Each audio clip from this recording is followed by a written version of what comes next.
Saya ingin berdiri di depan majelis ini, di podium ini, untuk menyampaikan bahwa kita berhasil punya APBN yang tidak ada defisitnya sama sekali.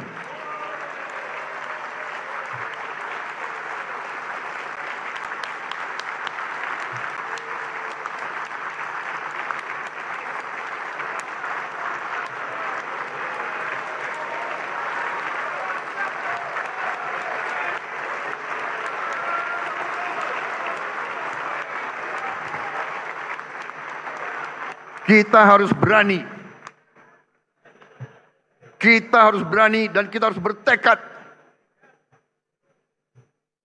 menghilangkan kebocoran, menekan segala bentuk kebocoran, dan untuk itu saya minta dukungan seluruh kekuatan politik yang ada di Indonesia.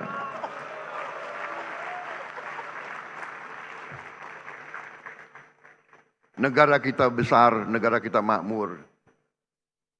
Kalau kita atur dengan baik, semuanya akan merasakan, semuanya akan menikmati.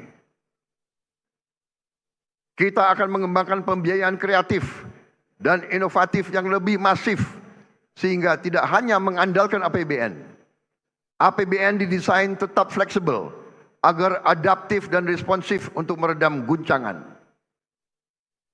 Untuk itu, APBN harus terus dijaga tetap sehat dan kredibel melalui optimalisasi pendapatan, penguatan kualitas belanja, serta inovasi pembiayaan.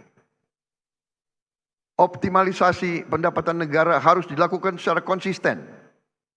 Pajak adalah instrumen untuk keadilan, untuk redistribusi pendapatan. Yang kaya bayar pajak, yang tidak mampu dibantu.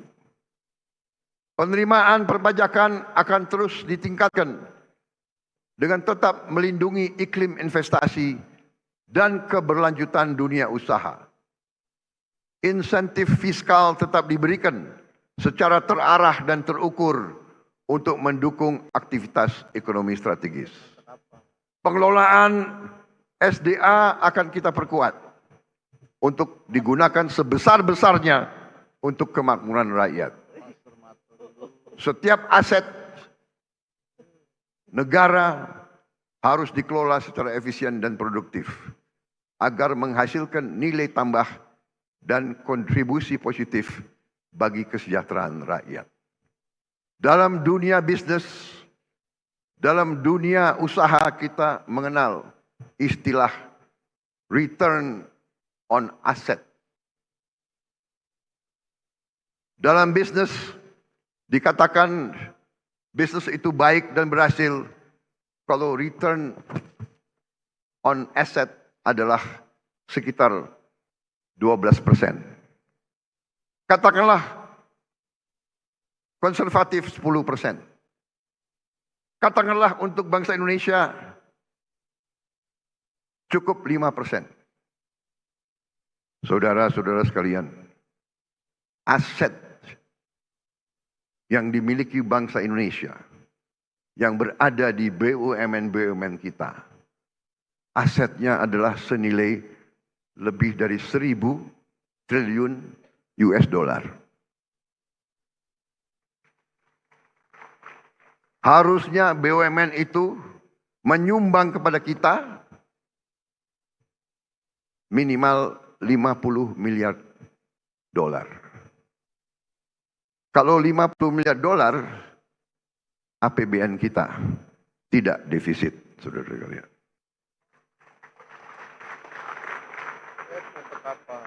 Karena itu, saya memberi tugas kepada Badan Pengelola Investasi dan Antara Indonesia untuk membereskan BUMN kita.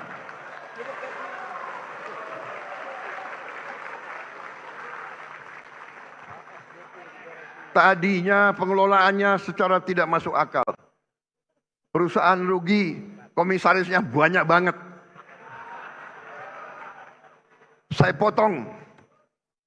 setengah komisaris, paling banyak 6 orang, kalau bisa cukup 4 atau 5. Dan saya hilangkan tantiem.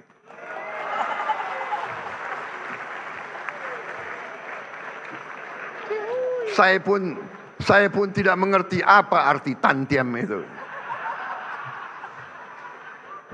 Itu akal-akalan mereka saja. Dia memilih istilah asing supaya kita tidak mengerti apa itu tantiem.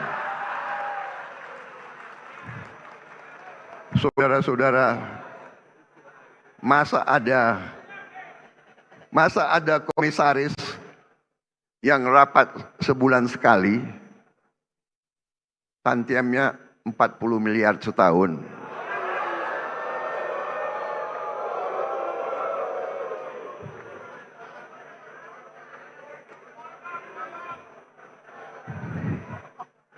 Saya juga telah perintahkan ke Danantara, direksi pun tidak perlu tantiem kalau rugi. Dan untungnya harus untung benar, jangan untung akal-akalan.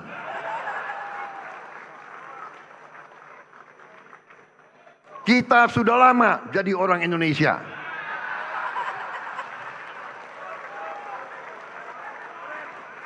Dan kalau direksi itu, kalau komisaris itu keberatan, segera berhenti, saudara-saudara sekalian.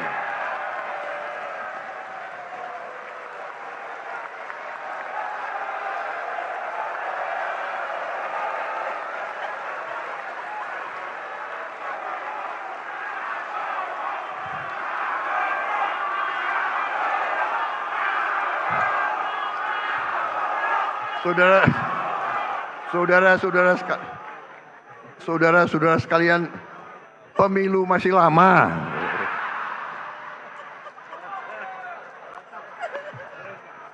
Ini kayak rapat di kecamatan aja. Tapi ini serius, tidak masuk akal, ya.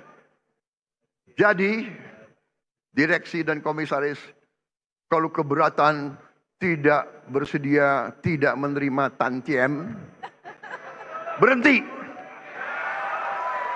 Banyak anak-anak muda yang mampu, yang siap menggantikan mereka.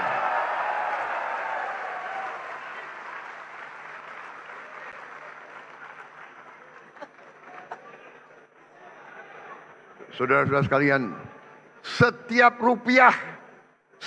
rupiah uang rakyat harus kita jaga, Jangan seenaknya main-main dengan uang rakyat, jangan seenak-enaknya.